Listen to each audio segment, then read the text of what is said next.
চাষের এমন এক তিক্ত অভিজ্ঞতা আমার হয়েছে যে আমি আর খুব সহজে কখনো বেগুন চাষের নাম মুখে উচ্চারণ করতে পারবো না। কেন পারবো না? আর কি এমন তিক্ত অভিজ্ঞতা হয়েছে তাই তুলে ধরবো আজকে আপনাদের মাঝে।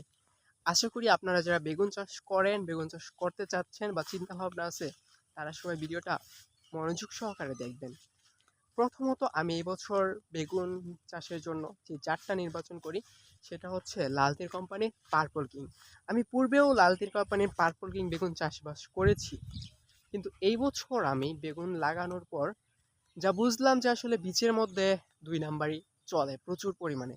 এটা হয়তো যারা বীজ কোম্পানি হেরা দুই নাম্বারই করে, অন্যথায় যারা হচ্ছে বীজ ডিলার, যারা বীজ বিক্রি করে, তারা এটার মধ্যে দুই নাম্বারই করে। কেন? গেছে বছর আমার গাছে খুব একটা ভাইরাস ধরে নাই, কিন্তু এই বছর আমি ভাইরাস নিয়ন্ত্রণ করতে গিয়ে একবারে হাঁপিয়ে গিয়েছিলাম। এর একটা অন্যতম কারণ হচ্ছে প্রচুর পরিমাণে বৃষ্টি। এবছর আমি বেগুনটা যখন লাগাই, বেগুনটা লাগিয়েছিলাম হচ্ছে মার্চের মাঝামাঝি সময়ে।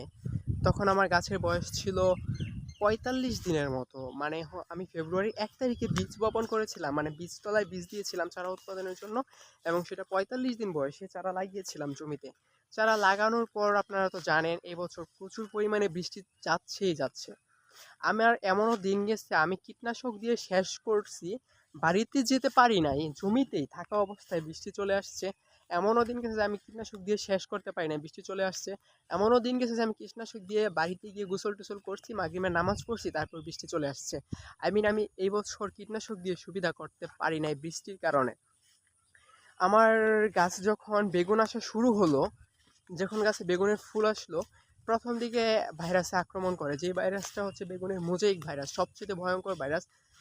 গাছের আগা ফুলে যায়, তারপর হচ্ছে পাতাগুলো একটু সাদা মাঠা হয়ে সাদা সাদা হয়ে যায়, পাতার আকৃতি ছোট হয়ে আছে, বিকৃত হয়ে আছে, এবং গাছে আর কোনো ফুল ফল আসে না, আর গাছের গ্রোথ হয় না।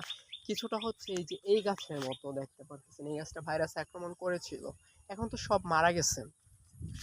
পরবর্তীতে হচ্ছে অতিরিক্ত বৃষ্টির কারণে ভাইরাসটার প্রকোপ অনেক বৃদ্ধি পাওয়া যায়। আপনারা হয়তো দেখতে পারবেন যে আমার এখানে কিছু কার্ড দেওয়া আছে, অনেকগুলো তুলে ফেলা হয়েছে। আপনাদেরকে আমি যদি দেখাই, যে এগুলো দিয়ে হচ্ছে সাদামাছি দমন করার একটা চেষ্টা হয়েছিল, সাদামাছিও দমন হয়েছিল। তারপরে যখন বেগুন বিক্রির সময় আসে, বেগুন বিক্রি করা শুরু করি, মোটামুটি ভালো দাম ছিল। প্রথম দিন ৮০ টাকা কেজি বিক্রি করেছিলাম, দ্বিতীয় দিনও এরকম বিক্রি করেছিলাম।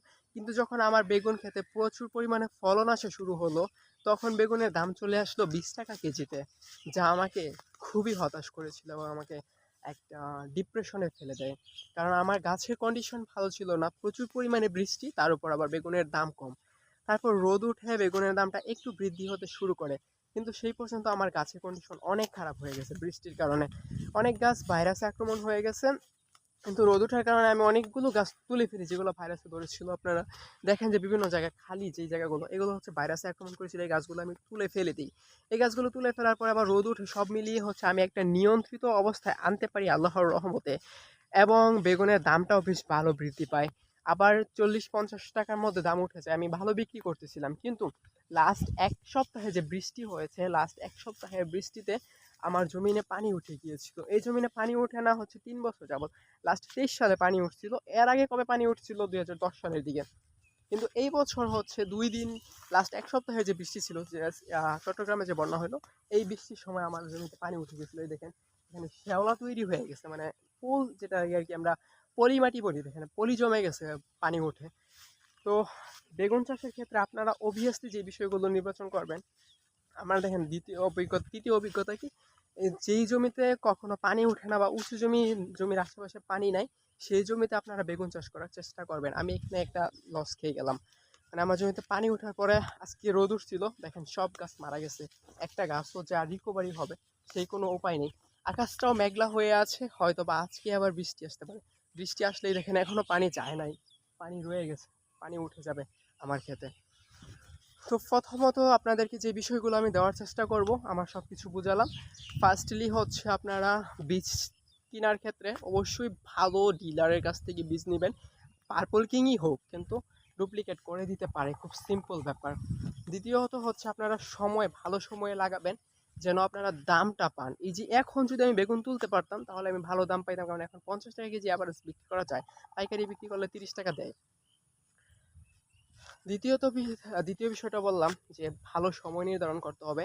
তৃতীয় বিষয়টা হচ্ছে অবভিয়াসলি উঁচু জমি লাগবে।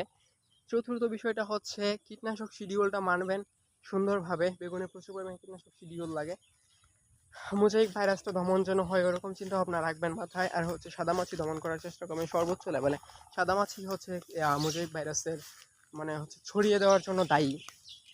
তো এই বিষয়গুলো খেয়াল রাখলে বেগুন চাষে লাভ করতে পারবেন। তো এই বছর আমার লাভ তো দূর, আমার পরিশ্রমের টাকাটাও আসে নাই, তাই আমি বেগুন চাষের চিন্তা ভাবনা একদম বাদ দিতেছি। কারণ আমার এটাই ছিল বেগুন চাষের জমি। উপরে যে জমি আছে ওইখানে মাচা করা, তো উপরে তো আমি বেগুন চাষ করতে পারবো না। তাই হয়তো এটাই আমার জীবনের বেগুন শেষবারের মতো চাষ। কারণ আমি কৃষিতে খুব বেশি দিন আর থাকবো না, কৃষিতে সরে যাচ্ছি।